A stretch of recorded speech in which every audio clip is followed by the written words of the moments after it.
Assalamualaikum warahmatullahi wabarakatuh.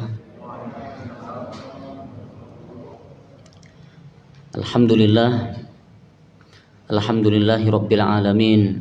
Wassalatu wassalamu ala asyrafil anbiya'i wal mursalin Sayyidina wa maulana Muhammadin wa ala alihi wa sahbihi ajma'in wa man tabi'ahum bi ihsanin ila yaumiddin, amma ba'd. Bapak Ibu ingkang kula hormati, segala puji hanya milik Allah. Kita bersyukur atas nikmat-nikmat Allah Subhanahu wa taala yang Allah limpahkan kepada kita. Begitu banyaknya nikmat hingga tak mungkin kita bisa menghitungnya. Dari mulai kita bangun tidur sampai kita tidur kembali, betapa banyaknya nikmat Allah Subhanahu wa taala. Dan nikmat itu tidak hanya harta, nikmat itu kesehatan, nikmat itu waktu, kesempatan, nikmat itu diberi umur panjang. Maka kita bersyukur atas segala nikmat-nikmat tersebut. Kita melihat bagaimana saudara-saudara kita yang berada di Lumajang sana, ya, betapa mereka diberi Allah Subhanahu wa taala menjadikan untuk mereka, mungkin bagi sebagian mereka itu adalah ujian, cobaan, namun sebagian lain ini sebagai petaka dan ya, bahkan mungkin adab bagi orang-orang yang menyekutukan Allah Subhanahu wa taala ataupun orang-orang yang mendurhakainya. Tidaklah sebuah petaka terjadi kecuali karena ulah tangan kita. Kita melihat bagaimana yang terjadi pada umatnya Nabi Nuh alaihi salam. Allah hancurkan, Allah binasakan dengan Allah mengirim air dari dua arah, dari atas hujan yang amat sangat deras dan dari bawah air itu pun keluar, sehingga tidak ada di antara mereka yang kufur kecuali pasti binasa karena kesyirikannya, karena menduakan Allah Subhanahu wa taala di dalam sesembahannya. Kita melihat bagaimana yang terjadi pada umat Nabi Lut alaihi salam, di mana mereka menyukai sesama jenis. Laki-laki suka dengan laki-laki, wanita suka dengan wanita. Allah angkat bumi yang mereka pijak, kemudian Allah balikkan, Allah kembalikan dalam keadaan terbalik, ya, sehingga mereka pun binasa, seolah-olah masuk ke dalam bumi. Itu karena dosa mereka, ya, dosa mereka menyalahi fitrah, dosa mereka menyukai sesama jenis, dan ini mendatangkan laknat Allah Subhanahu wa taala. Kita melihat bagaimana yang dilakukan oleh kaum Ad dan kaum Samud, ya, kaumnya Nabi Hud dan kaumnya Nabi Saleh alaihi wassalam. Mereka mendurhakai Nabi dan Rasul mereka.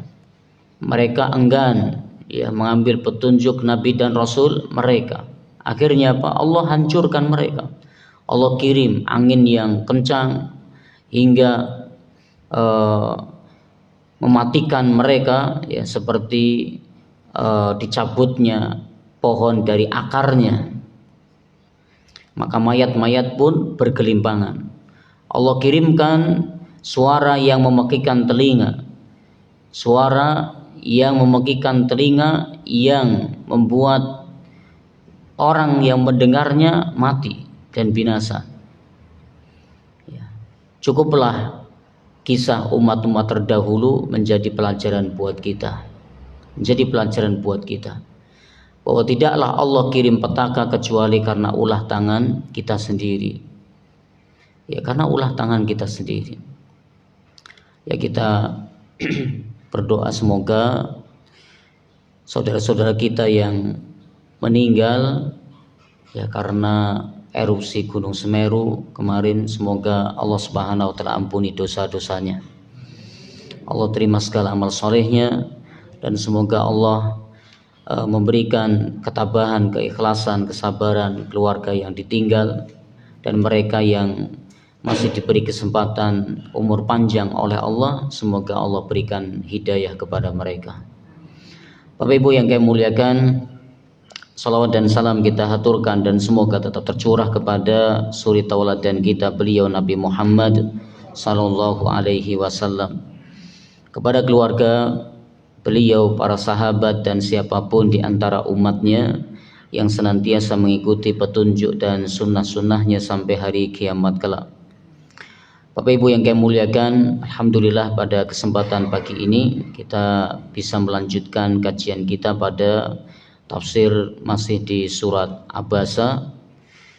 Ya, silakan dibuka yang bawa mushaf Quran atau aplikasi dalam gadgetnya, silakan bisa dibuka tafsir surat Abasa.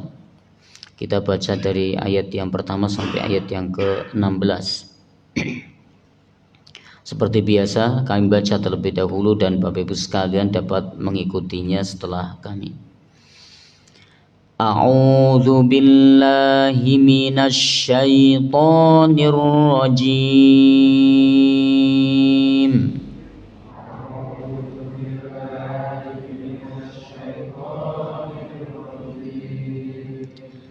Bismillahirrahmanirrahim.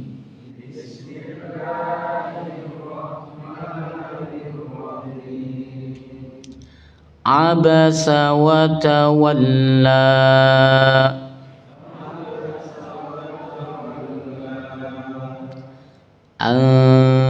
Ja'ahul a'ma.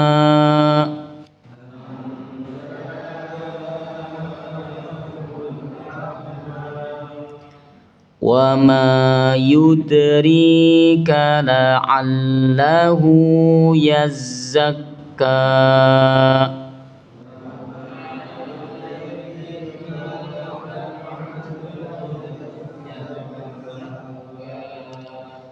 Au yadzakkaru fatanfa'ahu dzikra.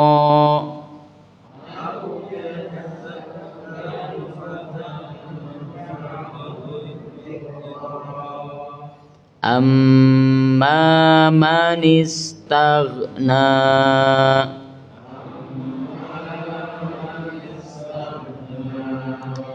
Fa anta lahu tasadda.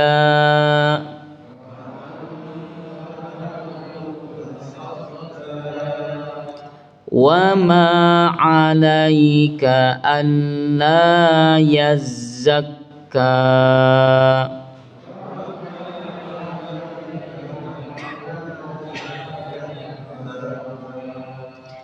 Wa amma man ja'aka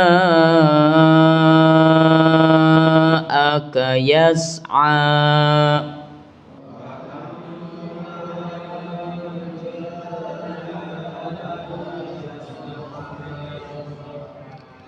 Wa huwa yakhsha.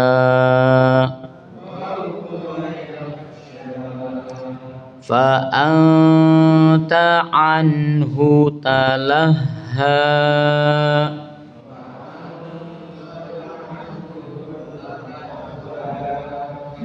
Kalla innaha tazkirah.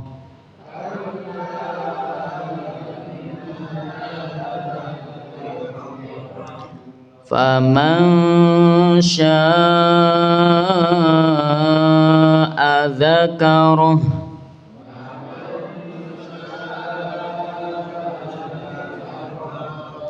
Fi suhufim mukarramah.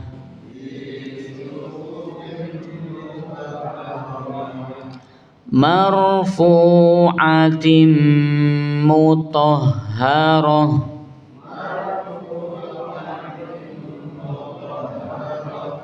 bi aidi safarah kiramin bararah qutilal insanu ma akfarah.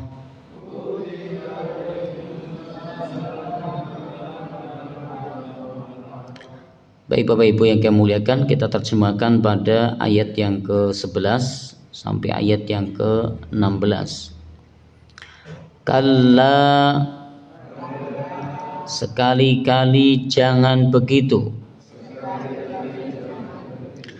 Innaha, sesungguhnya ajaran-ajaran Rabbmu, tazkiratun, adalah suatu peringatan. Faman, maka barang siapa, sya'a, dia menghendaki, zakarahu, hendaknya memperhatikannya, fi suhufin, di dalam lembaran-lembaran, mukarramatin, yang dimuliakan, marfu'atin, yang ditinggikan, mutahharatin, yang disucikan, biaidi, pada tangan-tangan, safaratin, para utusan, yaitu para malaikat, kiramin, yang mulia, barorotin, lagi berbakti. Bapak Ibu sekalian yang semoga selalu dirahmati oleh Allah Subhanahu wa taala, kita masuk bagian kedua pada tafsir surat Abasa.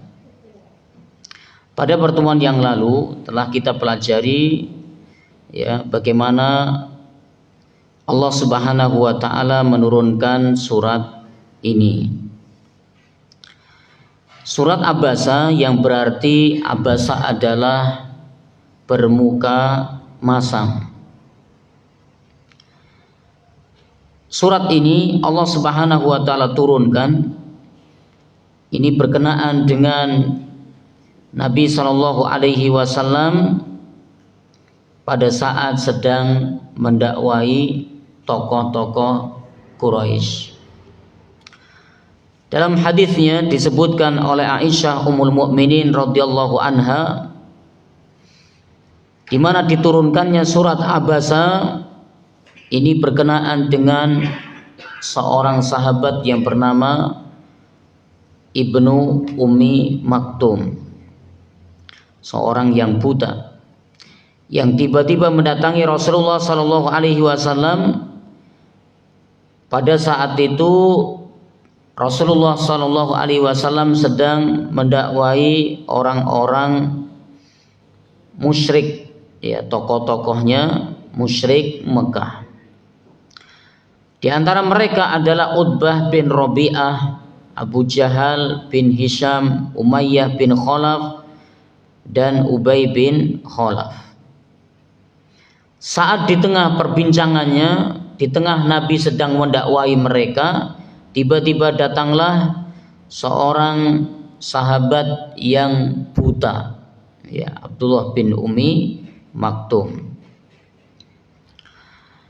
Tiba-tiba datang, kemudian Abdullah bin Ummi Maktum mengatakan, "Ya Rasulullah, arsyidni. Ya Rasulullah, bimbinglah aku, berikan pengarahan kepadaku, berikan petunjuk kepadaku. Nah, ini Abdullah bin Ummi Maktum datang saat Nabi sedang berbincang-bincang dengan tokoh-tokoh Quraisy dalam rangka mendakwai mereka, seolah-olah memotong pembicaraan. Nah, Nabi Shallallahu Alaihi Wasallam beliau tidak senang. Ya, beliau tidak senang. Yang kemudian beliau tampakkan dalam raut wajah beliau, sehingga Nabi Shallallahu Alaihi Wasallam mengabaikan Abdullah bin Ummi Maktum dan wajahnya terarah kepada tokoh-tokoh Quraisy. Ada harapan besar yang dilakukan oleh Nabi ini karena Nabi ingin dan berharap besar tokoh-tokoh Quraisy yang beliau dakwai itu akan memeluk Islam. Akan memeluk Islam. Artinya kalau mereka itu memeluk Islam, maka orang-orang yang ada di belakang mereka pun akan masuk Islam. Maka ini keuntungan yang besar. Namun yang dilakukan oleh Nabi Shallallahu Alaihi Wasallam itu ternyata dicela oleh Allah Subhanahu Wa Taala. Allah tidak setuju dengan apa yang diambil langkahnya oleh baginda Nabi, sehingga Allah tegur baginda Nabi dengan mengatakan, abasa wa tawalla an ja'ahul a'ma.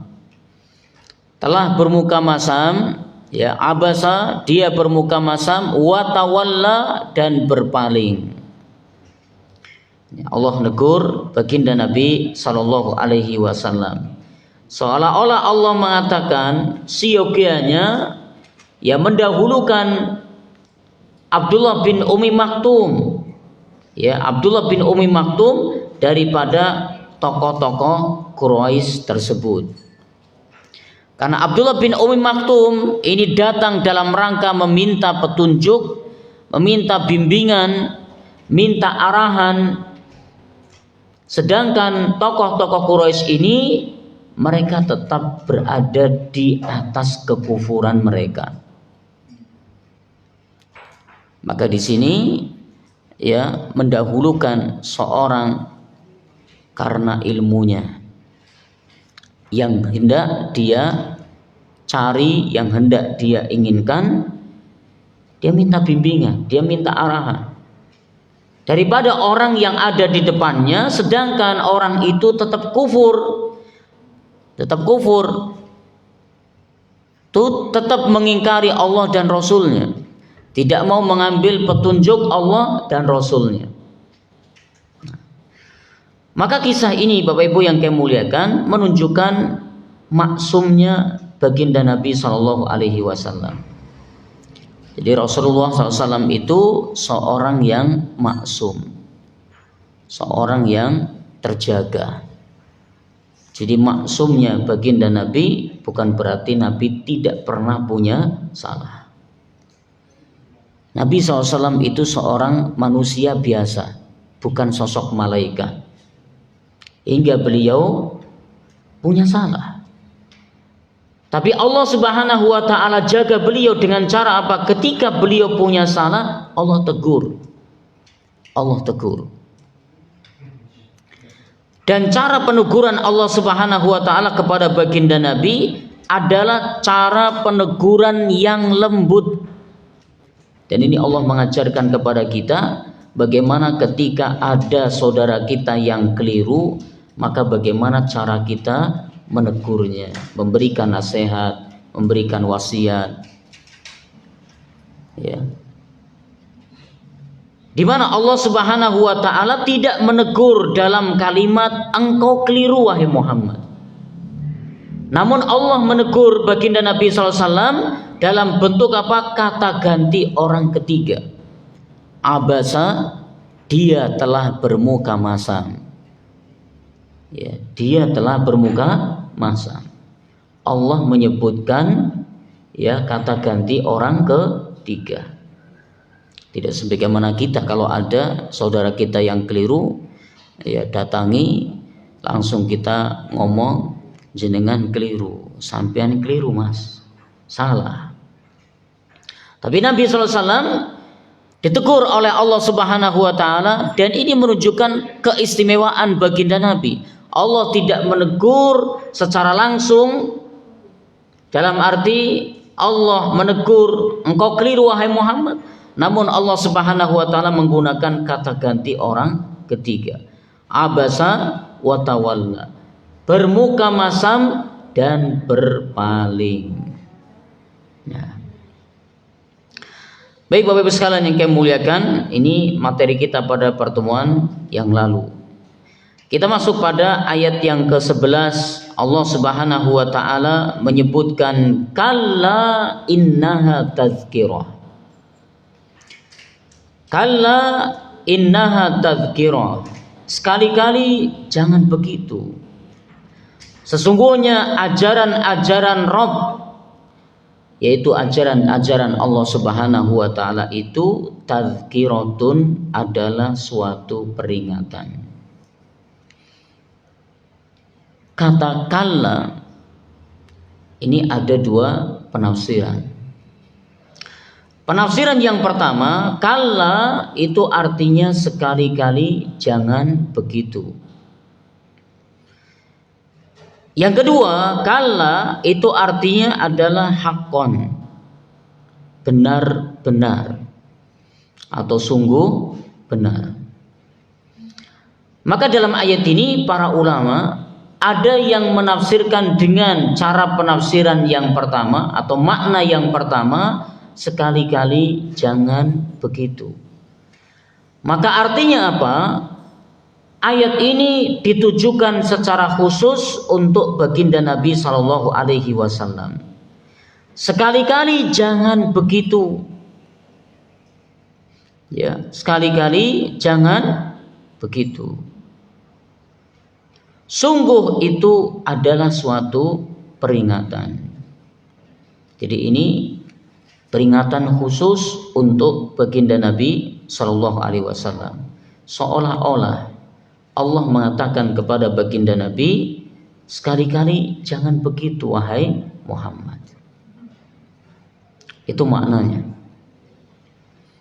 Maksudnya adalah jangan berbuat sebagaimana engkau perbuat terhadap Abdullah bin Ummi Maktum, yang datang meminta petunjuk sedangkan engkau dalam keadaan sedang mendakwai tokoh-tokoh Quraisy, namun engkau dahulukan tokoh Quraisy daripada Abdullah bin Ummi Maktum, hingga baginda Nabi ya berpaling dan bermuka masam terhadap Abdullah bin Ummi Maktum. Maka Allah mengatakan, sekali-kali jangan begitu wahai Muhammad. Sedangkan makna yang kedua adalah haqqan. Kalla itu artinya adalah haqqan, sungguh benar. Maka dalam penafsiran yang kedua ini berarti saat Allah Subhanahu wa Ta'ala berfirman kalla innaha tazkirah, sungguh benar, innaha tazkirah, sesungguhnya ajaran-ajaran dari Allah Subhanahu wa Ta'ala itu tazkiratun, adalah sebuah peringatan. Ya, adalah sebuah peringatan. Sungguh benar, sungguh ajaran Allah ini adalah peringatan. Peringatan kepada siapa? Kepada kaum muslimin secara umum. Pelajaran buat kita ini semuanya secara umum, agar kita mengambil pelajaran dari kisah tersebut.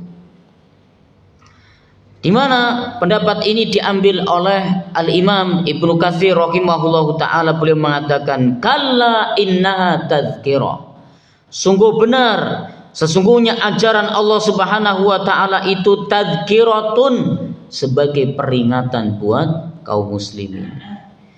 Yaitu hadhihi suratu awil wasiyatu, surat ini atau wasiat ini, bil musawati bainan nasi fi iblaghil ilmi min syarifihim wa wadi'ihim. Allah Subhanahu wa taala menjadikan wasiat tersebut bahwa agar diambil pelajaran bagi kaum muslimin. Wasiat tersebut ini untuk menyamakan manusia antara pembesar ataupun orang miskin, tokoh ataupun orang biasa, orang punya jabatan ataupun bukan, orang punya kedudukan atau rakyat jelata. Ini tidak ada perbedaan, agar tidak membedakan antara mereka orang yang memiliki kedudukan dengan orang yang tidak punya kedudukan dalam masalah ilmu. Ya, dalam masalah ilmu, dalam masalah syariat Allah Subhanahu wa taala, itu tidak memandang itu, kecuali Allah ingin menyamakannya. Maka walaupun dia itu seorang tokoh, tapi kalau ya dia enggan mengikuti petunjuk Allah Subhanahu wa taala dan Rasulnya, ketika itu ada seorang yang biasa namun dia ingin mendapatkan ilmu, pelajaran, ingin mendapatkan petunjuk yang benar, maka tentu di sini yang kita dahulukan adalah dia yang menghendaki petunjuk Allah Subhanahu wa taala. Nah, jadi pelajaran ini betul-betul agar diambil pelajarannya oleh kita. Al-Imam Al-Qurtubi rahimahullahu taala beliau menyebutkan, adapun yang dilakukan oleh Nabi sallallahu alaihi wasallam adalah tarkul aula. Nabi SAW meninggalkan sesuatu yang lebih utama. Ya, ketika dihadapkan beliau sedang berbincang dalam rangka mendakwai tokoh Quraisy. Lalu dihadapkan Abdullah bin Ummi Maktum yang buta datang meminta petunjuk. Nabi SAW lebih memilih mendahulukan mendakwai para tokoh Quraisy daripada melayani atau meladeni Abdullah bin Ummi Maktum. Ini kata Al-Imam Al-Qurtubi, pilihan Nabi SAW ini adalah tarkul aula, meninggalkan sesuatu yang lebih utama. Dan ini ditegur oleh Allah Subhanahu wa taala, seyogianya mengambil yang lebih utama dari yang utama. Kita tidak bisa memungkiri bahwa mendakwai seorang tokoh, seorang pemimpin, ya, ini harapannya besar, faedahnya sangat besar, manfaatnya sangat besar. Seandainya mereka mau menerima dakwah kita, maka orang-orang di belakang mereka akan ikut. Ya, bukankah ini faedah yang sangat besar? Betapa banyak tokoh-tokoh di Jazirah Arab yang mereka masuk Islam, kemudian pengikutnya semua masuk Islam. Itu yang diharap oleh baginda Nabi Shallallahu Alaihi Wasallam. Kalau Abu Jahal mau menerima dakwahnya Nabi, maka orang di belakangnya ini tentu akan ikut. Nah, jadi hendaknya kita mendahulukan yang lebih utama dari yang utama. Dalam amal pun demikian, kita cerdas di dalam beramal. Mana amal yang lebih utama, mana amal yang utama. Orang lagi pengajian, tiba-tiba terdengar muadzin mengumandangkan azan. Mana kira-kira yang lebih utama? Lanjut pengajiannya atau mendengarkan dan menjawab azan? Yang utama pundi? mendengarkan dan menjawab panggilan adzan. Panjenengan sedang baca Al-Qur'an, tiba-tiba muadzin mengumandangkan adzan. Mana yang lebih utama? Lanjut baca Qur'annya atau mendengar dan menjawab panggilan adzan? Mendengar dan menjawab panggilan adzan itu lebih utama. Maka kita ambil mana yang lebih utama dari yang utama. Seorang anak, ibunya memanggil, bapaknya juga manggil di waktu bersamaan. Mana yang didahulukan? Wah, ibu paling keras jawabannya. Nih, panggilan ibu lebih didahulukan. Walaupun sama-sama manggil ini orang tua, ibu manggil, bapak manggil, mungkin karena nggak tahu kalau sedang dipanggil ibunya. Maka bapak-bapak harus legowo kalau seperti ini. Karena panggilan ibu lebih didahulukan daripada panggilan ayah di saat bersamaan. Mendahulukan yang lebih utama dari yang utama. Ini Bapak Ibu sekalian yang kami muliakan. Pada saat dikumandangkannya adzan, kita langsung sholat tahiyatul masjid atau kita menunggu, mendengar dan menjawab panggilan adzan? Mana yang lebih utama? Mendengar dan menjawab panggilan adzan itu lebih utama. Kenapa? Kalau makan, jawablah, kita masih memungkinkan. Masih memungkinkan mendengarkan dan menjawab panggilan adzan. Itu lebih utama. Makan, kita berhenti sejenak ketika akan menjawabnya. Bisa. Ini Bapak Ibu yang kami muliakan, pelajaran yang bisa kita ambil dari kisah tersebut. Meskipun konteksnya bukan itu, konteksnya adalah tadi, ketika dihadapkan antara dua orang, yang satu minta petunjuk, yang satu ingkar kepada Allah, maka dahulukan yang minta petunjuk walaupun itu rakyat biasa. Nah, Allah Subhanahu wa taala berfirman, "Faman syaa'a dzakarah." Ayat berikutnya.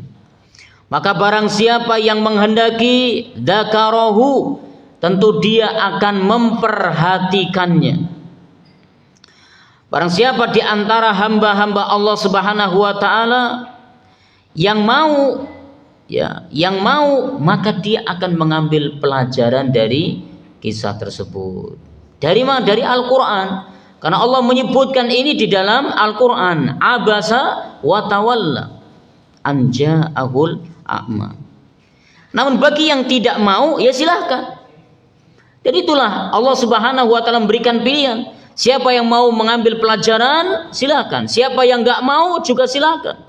Bukankah Allah Subhanahu wa taala juga menyebutkan di dalam ayatnya yang lain, di surat Al-Kahfi ayat yang ke-29, Allah berfirman, "Wa qulil haqqu mir rabbikum faman syaa'a falyu'min wa man syaa'a falyakfur." Allah mengatakan, wa qul, dan katakanlah, al-haqqu, kebenaran itu, mir rabbikum, datang dari Rabb kamu. Kebenaran itu datang dari Rabb kalian, Allah Subhanahu wa taala. Faman syaa'a falyu'min, maka barang siapa yang menginginkan silakan beriman. Namun waman syaa'a falyakfur, siapa yang menginginkan kufur, maka biarkan dia kufur. Bapak Ibu yang kami muliakan, ketika semua orang itu bertakwa, itu tidak akan menambah kekayaan Allah Subhanahu wa taala atas kerajaannya. Sebaliknya, ketika semua manusia itu kufur, itu juga enggak ngaruh dengan kekuasaan kerajaan Allah Subhanahu wa taala. Jadi manusia itu mau kufur ataupun mau beriman, itu pada hakikatnya tidak merubah kekayaan Allah Subhanahu wa taala, kekuasaan Allah, kerajaan Allah Subhanahu wa taala itu tidak berubah. Artinya apa? Itu semua akan kembali kepada kita, Bapak Ibu. Orang itu mau mukmin atau mau kufur, itu enggak ngaruh kepada kekuasaan Allah, namun yang rugi kita. ketika kita milih antara ketaatan dengan kemaksiatan, kok kita milih kemaksiatan, itu yang rugi kita. Allah nggak rugi. Sebaliknya ketika kita memilih ketaatan kepada Allah Subhanahu wa taala, Allah juga tidak untung dalam arti bertambah kekuasaannya, tidak. Untungnya itu ya kembali kepada kita. Kalau kita mau beriman, bertakwa kepada Allah, maka Allah kasih ganjaran yang setimpal. Allah kasih balasan kebaikan di sisi Allah Subhanahu wa taala. Allah tinggikan derajatnya di dunia, Allah mudahkan urusannya, Allah berikan jalan keluar dalam setiap permasalahannya. Semua itu keuntungan kembali kepada kita. Jadi itu hakikatnya. Maka di sini Allah Subhanahu wa taala memberikan pilihan. Faman syaa'a dzakarah. Barang siapa yang menghendaki mengambil pelajaran, maka dia tentu akan memperhatikan pelajaran tersebut. Maka sebagaimana dalam ayat di surat Al-Kahfi tadi, Allah mengatakan sesungguhnya kebenaran itu milik Allah. Siapa yang mau ngambil, yang mau beriman silakan, yang mau kufur silakan, yang mau tetap milik di atas kekufurannya silakan.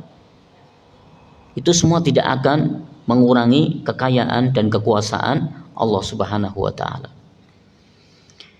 Nabi sallallahu alaihi wasallam menyebutkan di dalam hadis yang merupakan hadis qudsi, di mana Allah Subhanahu wa taala berfirman di dalam hadis Nabi sallallahu alaihi wasallam, "Ya ibadi, wahai hamba-hambaku, lau anna awwalakum wa akhirakum wa insakum wa jinnakum."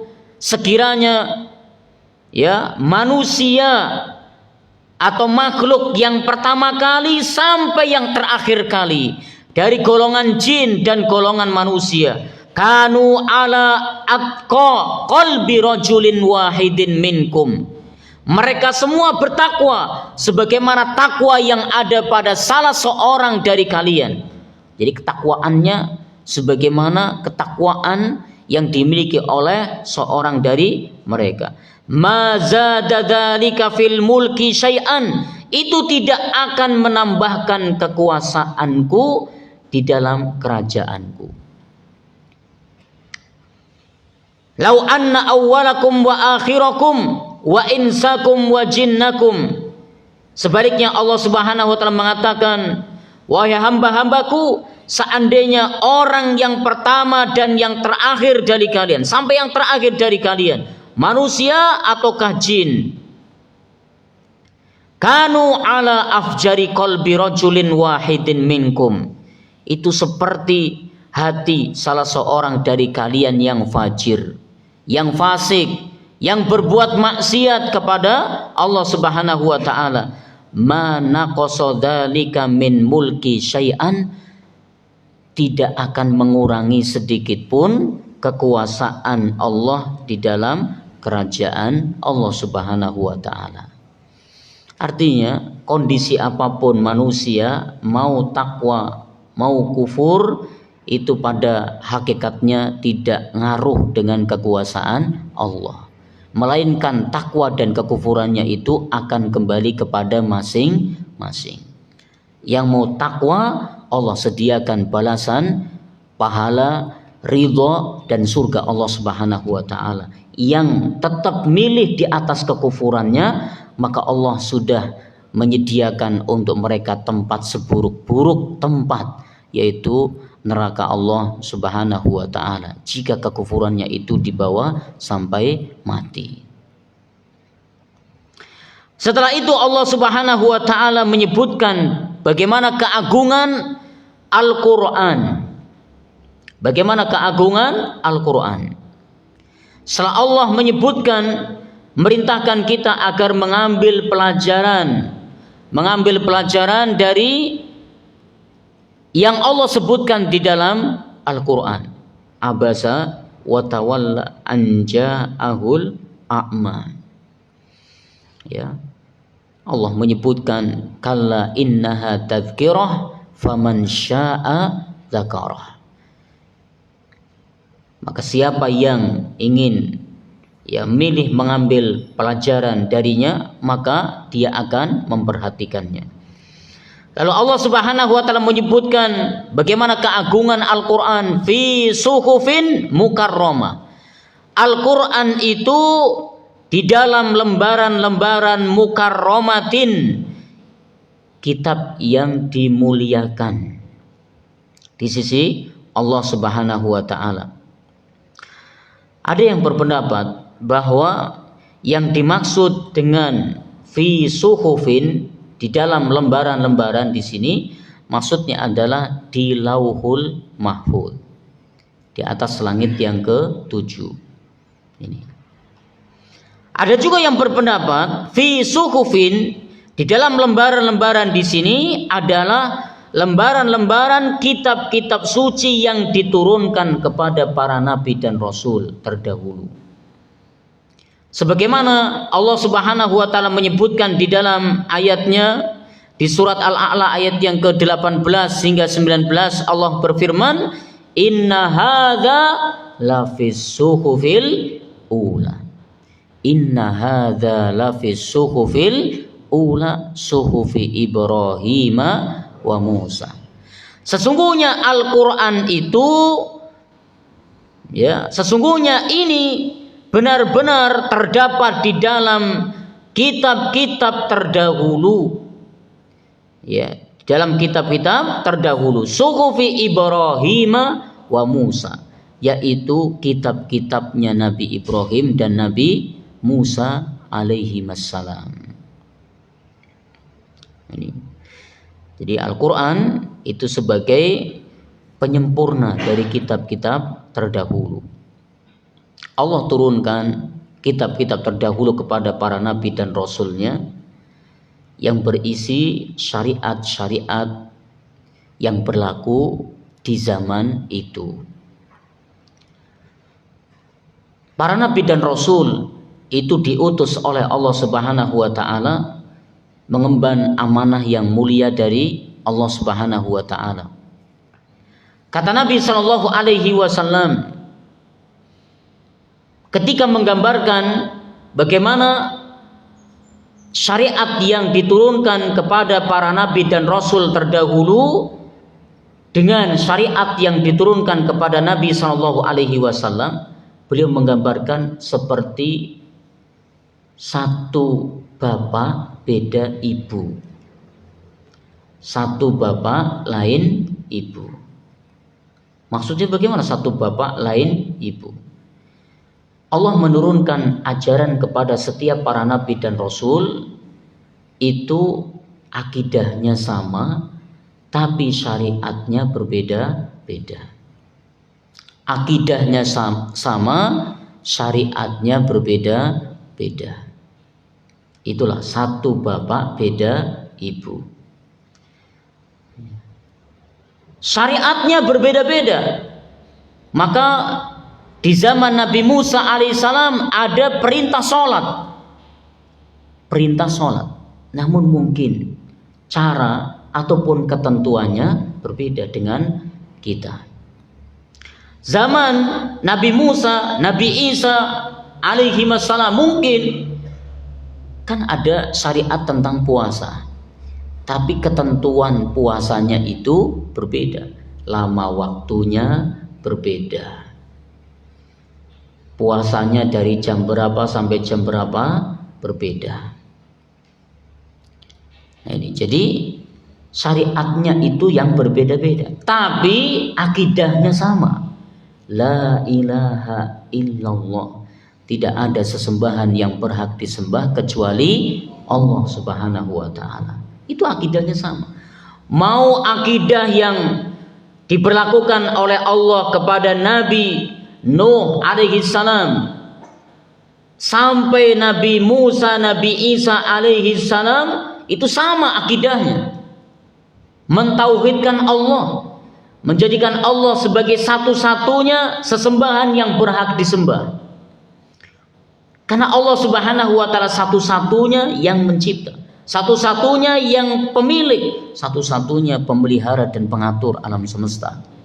Maka konsekuensi dari itu semua adalah Allah Subhanahu wa taala dijadikan sebagai satu-satunya sesembahan yang berhak disembah dan diibadahi dengan benar.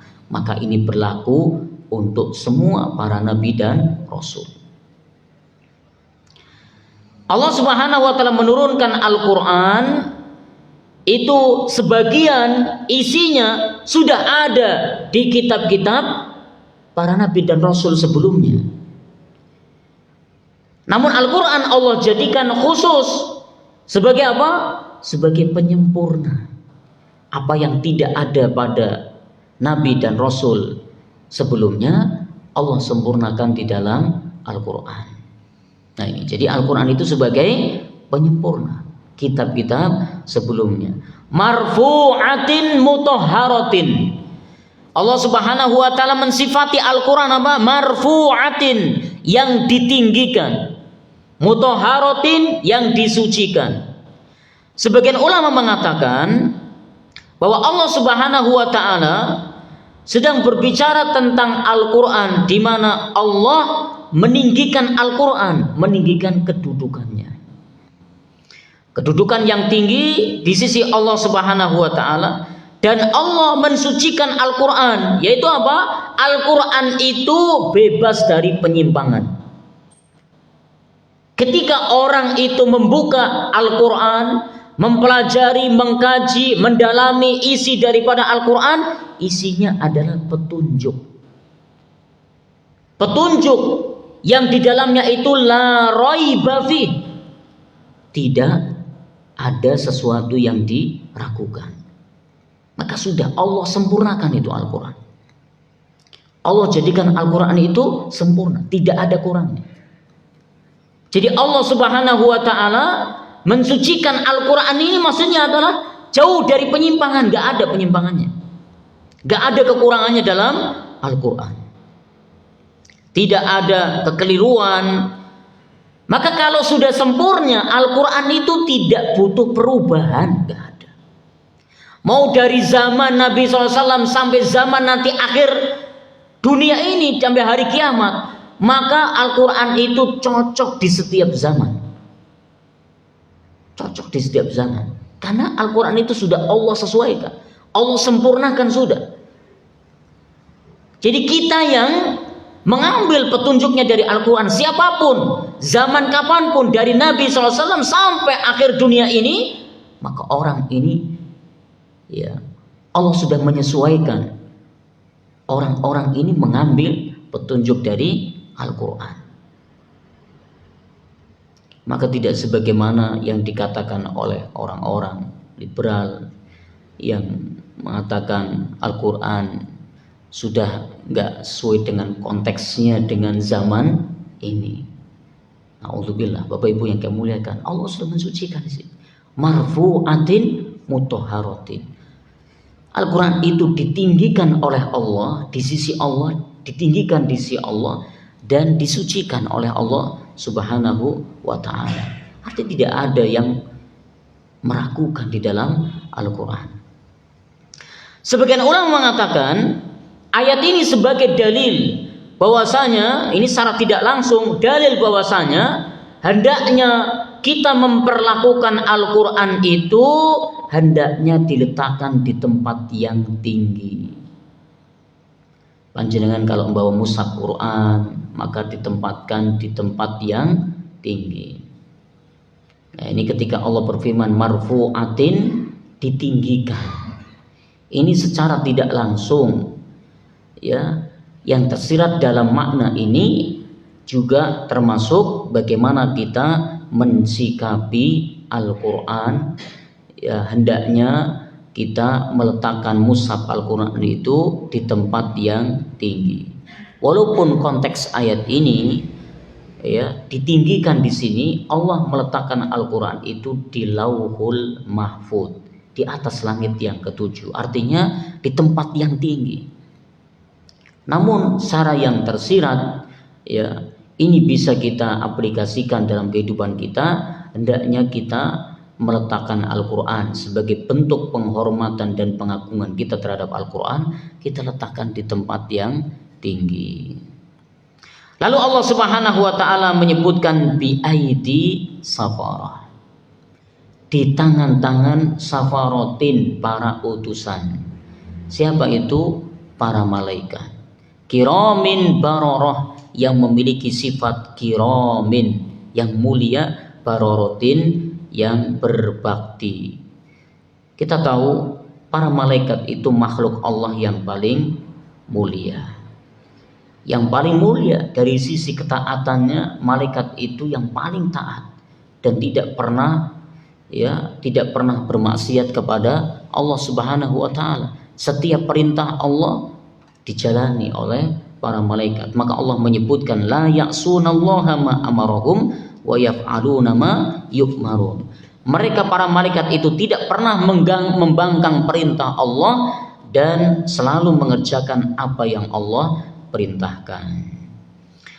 Ini Bapak Ibu sekalian yang kami muliakan, semoga sedikit ini menjadi ilmu yang bermanfaat, tambahan ilmu buat kita, dan semoga apa yang kita dapat bisa kita amalkan di dalam kehidupan kita sehari-hari.